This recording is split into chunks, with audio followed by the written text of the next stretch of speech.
a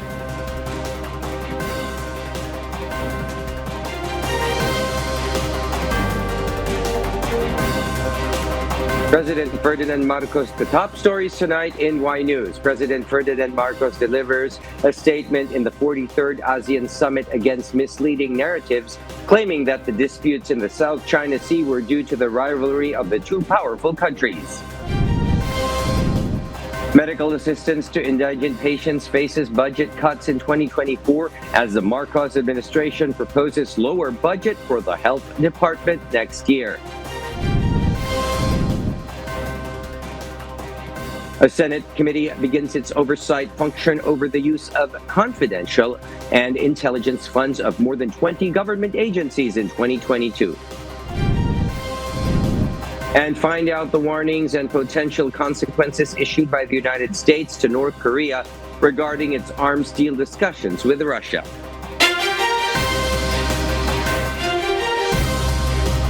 Good evening, Philippines and the world. Today is Wednesday, the 6th of September, 2023. Join us in the next hour as we deliver today's top stories around the Philippines and in other parts of the world. We are also seen in 1,935 satellite monitoring centers nationwide and via live streaming worldwide through the UNTV News and Rescue social media channels. I am William Theo.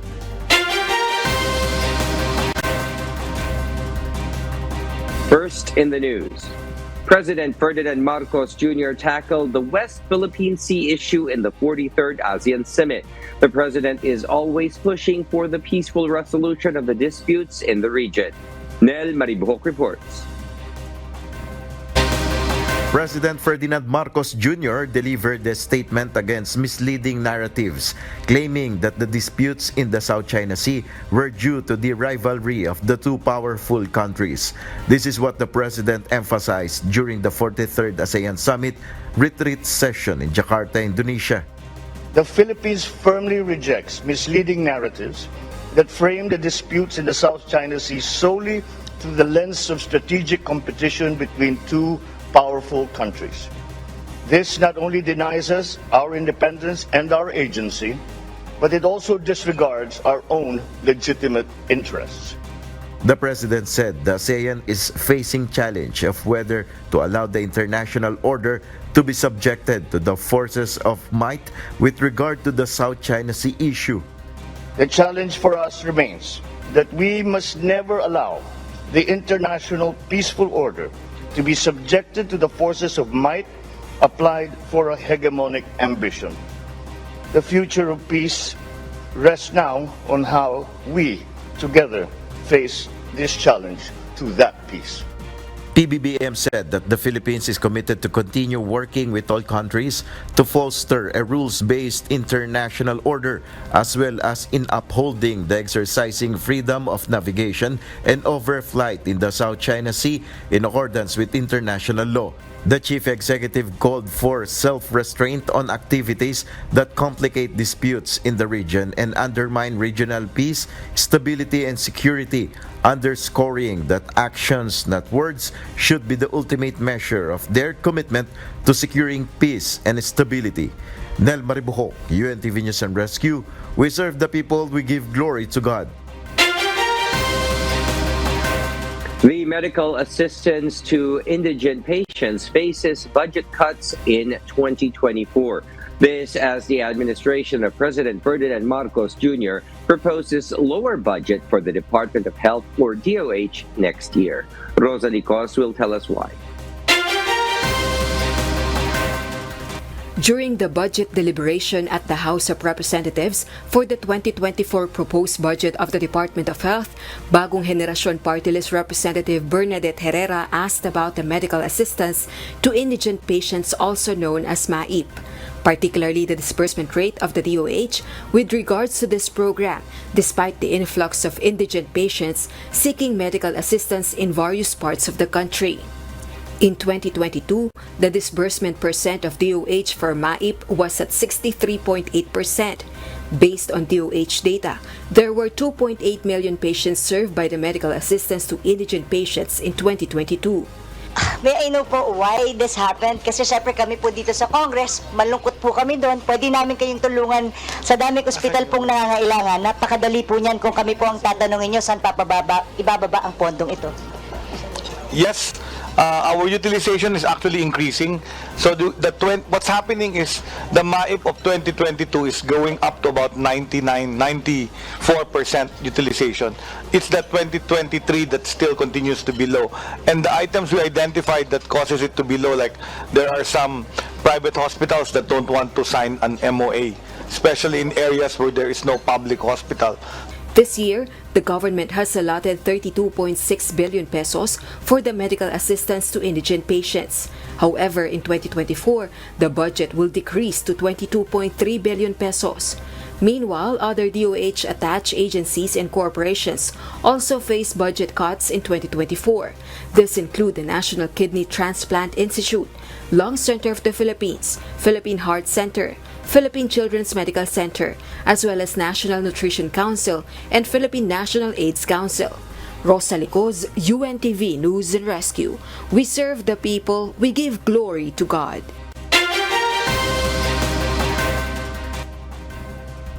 The Department of Justice, or DOJ, will seek the assistance of the United Nations, or UN, to bring back expelled Congressman Arnolfo Arnie Teves Jr. in the country. Dante Amento explains why. The Philippine government needs to acquire jurisdiction over expelled Negros Oriental 3rd District Representative Arnolfo Teves Jr. to put him in trial. Teves is facing multiple counts of murder and frustrated murder charges in connection with the Pamplona massacre that killed Negros Oriental Governor Ruel Digamo and several civilians. Hence, the Department of Justice, or DOJ, said they will be seeking the United Nations assistance through their member states to bring back the former legislator in the country. After this is done, then we will have to write the United Nations to inform them of this, the designated terrorists now have murder cases. They should stand for trial in our country, and that we were asking them to ask the member states of the UN to acknowledge the duty of rendition, so to bring back Teves to the Philippines for trial. Teves' assets have also been frozen after he was designated terrorist by the Anti-Terrorism Council, or ATC, last month. Meanwhile, the Justice Department revealed that Teves is currently in Timor-Leste. The DOJ recently announced that he had sought political asylum in Timor-Leste but was denied. Ang tingin namin nasa Timor-Leste.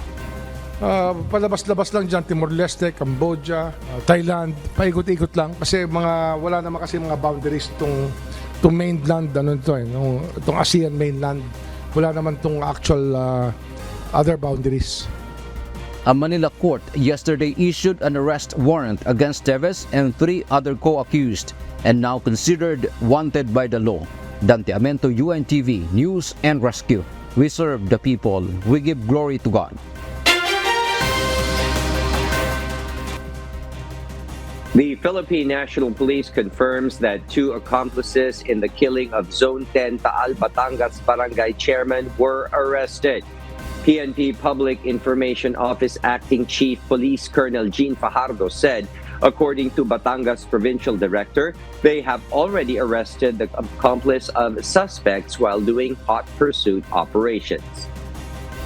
Meron na po silang nahuling 2 na accomplice po dahil after po nung mangyari incidents po ay nakapag-conduct po sila ng follow-up operation and hot pursuit na kita po nila sa CCTV at nasundan po nila kung saan po nagpunta yung motor na sinakyan po ng 2 suspect. Doon po nila nakita yung motor na mismong sinakyan ng mga suspect, pati na rin po yung mga damit at helmet na ginamit po ng mga suspect. Kaya yung naabutan pong tao doon ay kanila pong kinasuhan po for being accomplished po. So sila po yung nagtago ng mga motor at mga gamit po ng mga suspect.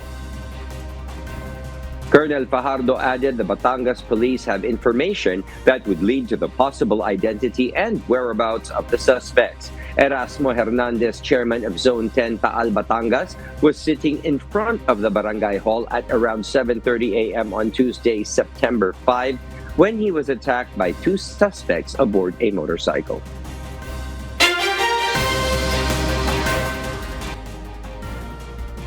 And for the news abroad, a White House top official has warned North Korea that it will pay the price if it supplies weapons to Russia for its war in Ukraine.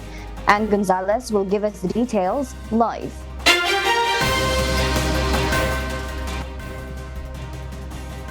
Yes, Ann, good evening. Marvi, talks between Russia and North Korea about a potential arms deal are, quote, actively advancing. United States National Security Advisor Jake Sullivan has warned Pyongyang that it will pay a price if it sells weapons to Moscow to further its war in Ukraine. Sullivan did not elaborate on the consequences it would impose if Pyongyang provide weapons to Russia. U.S. Department of State spokesperson Vedant Patel also gave a warning and said that Washington will take appropriate steps as necessary. Previous sanctions imposed by the United States has forced Russia to look for other sources of weapons elsewhere, Patel said. The official also believes that it shows the effectiveness of the U.S. sanctions. Russia refused to comment on the potential direct talks between Russian President Vladimir Putin and North Korean leader Kim Jong-un. A defense and military analyst said, however, there is a possibility the two leaders will meet next week, as both sides have things to offer each other and are also both under Western pressure and sanctions. Meanwhile, the Biden administration will continue to persuade Pyongyang not to supply weapons to Moscow. They are now going about looking to whatever source they can find for things like artillery ammunition. That's what we see going on now, and we will continue to call it out, and we will continue to call on North Korea to abide by its public commitments not to supply weapons to Russia that will end up killing Ukrainians. Back to you, Marvi. Thank you, Ann Gonzalez, reporting live from Vietnam. We'll share more global stories with you later, but for now, back to you, William. Thank you, Marvi. For those of you watching our live streaming on YouTube, please click the subscribe button you see on your screen and ring the bell for notification. You may also follow us on Facebook.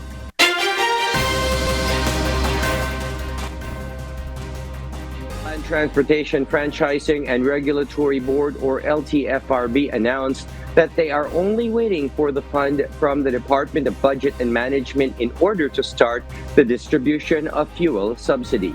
JP Nunez details why. The Land Transportation Franchising and Regulatory Board, or LTFRB, announced that it may soon start the distribution of the fuel subsidy to public utility vehicle operators and drivers. According to LTFRB Technical Division Head Joel Bolano, the joint memorandum circular, which was signed by different government agencies, was already sent to the Department of Budget and Management. It was one of the requirements set by the DBM to release the fund for the program. Sa ngayon, iniintay na po natin ang downloading ng fund para po maipamahagi na ito sa ating mga operator at drivers. About 3 billion pesos will be distributed across the country, targeting around 1.3 million operators and drivers who are severely affected by the series of oil price hike. LTFRB said traditional jeepney operators and drivers will receive 6,500 pesos, while modern jeepneys will receive 10,000 pesos. Tricycle drivers will receive 1,000 pesos, and delivery riders or motorcycle taxi riders will receive 1,200 pesos. Those who have their fuel subsidy card may receive the fund through their accounts, while those who are not having fuel subsidy card may receive the assistance over the counter. The LTFRB vows to ensure that the fuel subsidy will be utilized only for fuel expenses of PUV operators and drivers. Meanwhile, tricycle drivers believe that the 1,000 peso fuel assistance they may receive can last up to 1 week. Mga 1 week. Pag sa gasolina lang, mga isang linggo rin. Malaking bagay yun sa isang linggo. Sa tag-ano na ngayon, magkano ang ano na ngayon, litro, 70. Malaking tulong para sa mga tricycle driver yun. Kasi lalo na nga sa ngayon, tumataas yung gasolina. Mataas na nga ang gasolina, mahina pa ang biyahe. For traditional jeepney drivers, the fuel subsidy will help them augment daily fuel expenses, but they call on the government to act on lowering fuel prices as a long-term solution. Malaking tulong yun para sa amin mga driver dahil mataas ang krudo ngayon eh. Sana po maibaba na yung diesel. Hirap na kami mga chopper, wala kaming kunti lang kinikita namin, 400, 700 sagad na yon. Mas maganda gawa ng paraan na maibaba yung krudo. Dahil para mas mababa, mas medyo madadagdagan ng konti kita. Kasi tuloy. Oo. Kasi pag fuel subsidy, ilang araw lang. Ilang araw lang yun eh. JP Nunez, UNTV, News and Rescue. We serve the people, we give glory to God.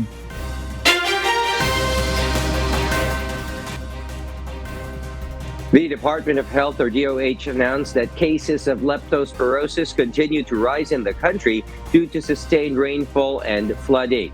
DOH records indicate a 139% increase in the last 2 weeks, with 552 cases of leptospirosis reported within 3 to 4 weeks.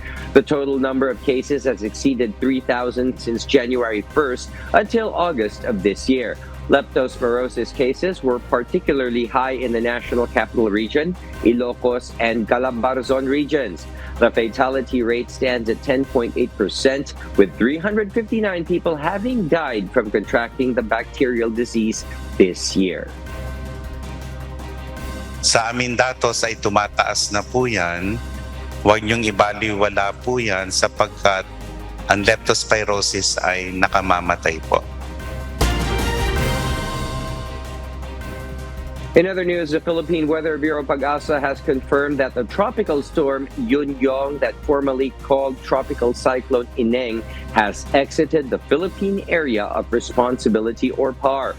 The southwest monsoon is still affecting parts of Luzon. Based on the forecast of Pag-asa, Ilocos Region, Batanes, Babuyan Islands, Apayao, Zambales, and Bataan will experience cloudy skies with scattered rain showers and thunderstorms due to southwest monsoon. Meanwhile, isolated rain showers and thunderstorms will prevail over Metro Manila and the rest of the country. There is no weather disturbance monitored in the Philippine Area of Responsibility. A Senate committee begins its oversight function over the use of confidential and intelligence funds of more than 20 government agencies in the previous year. Harleen Delgado will tell us why. The Senate Oversight Committee on Confidential and Intelligence Funds, or CIF, holds an executive session today, September 6, to review the use of such funds by various government agencies. Senate President Juan Miguel Zubiri says all 27 departments that obtained CIF for 2022 to 2023 have submitted their detailed reports. According to the Senate leader, they were able to look over the reports starting with the Office of the President and the Office of the Vice President.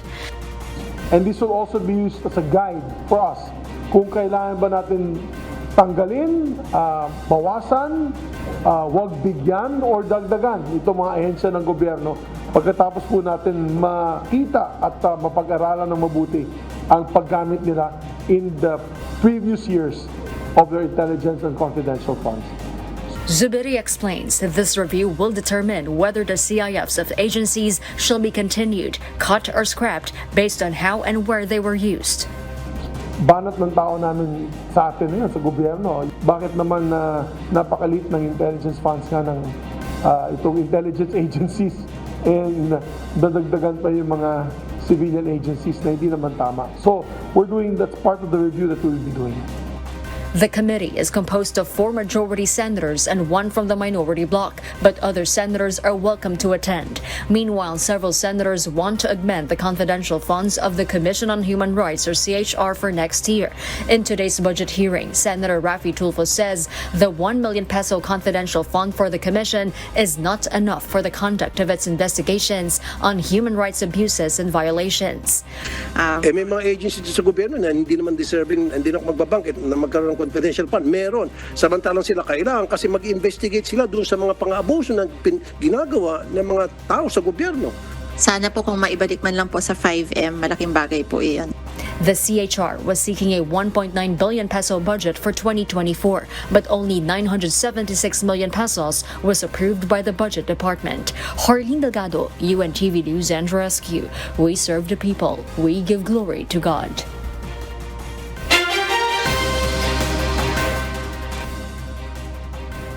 And in other global news, Singapore takes a step forward in the fight against climate change by expanding its ocean carbon dioxide removal project, aiming to enhance the world's capacity to combat rising CO2 emissions. Paul Gatchalian will tell us why. Singapore is set to expand its ocean carbon dioxide removal or OCDR project, aiming to enhance the ocean's capacity to absorb CO2 emissions to combat climate change. Singapore's National Water Agency, PUB, has developed a plant at a desalination facility on the western coast that employs electricity to extract CO2 from seawater through an electrolyzer which converts CO2 into calcium carbonate and hydrogen. The technology was designed by US firm Aquatic and founded by scientists from the University of California, Los Angeles, or UCLA. They also stated that the technology can extract 100 kilograms of CO2 daily, while the calcium carbonate produced can be sold to the local building industry and create profit. PUB plans to secure funding by the year's end to construct a demonstration plant with a daily capacity of 10 tons and explore further expansion possibilities, according to Gurdev Singh, the PUB General Manager overseeing the project. While the Intergovernmental Panel on Climate Change, or IPCC, highlights the importance of removing CO2 from the atmosphere to mitigate temperature increases, the feasibility of large-scale OCDR technologies remains uncertain. The potential ecological impact of the technology is also still unknown, as warned by some experts. However, some experts like Sir David King of the Climate Crisis Advisory Group still favors nature-based approaches and express skepticism about the energy-intensive OCDR technologies like aquatics, which incur significant pumping costs. Various pilot OCDR ventures worldwide employs diverse approaches such as stimulating seaweed growth by bringing nutrient-rich deep sea water to the surface or reducing ocean acidification levels to enhance CO2 absorption. Paul Gatchalian, UNTV News and Rescue. We serve the people. We give glory to God.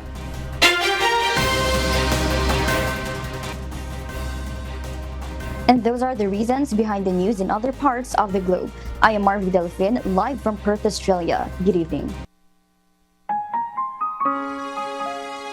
And before we close, we will leave you with the word, giving glory to God, from the book of Mark, chapter 8, verse 36. It says, "For what shall it profit a man if he shall gain the whole world and lose his own soul?"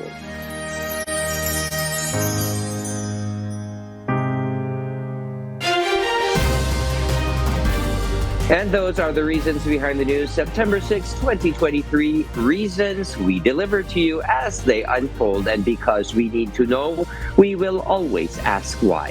I am William Theo. We serve the people. We give glory to God.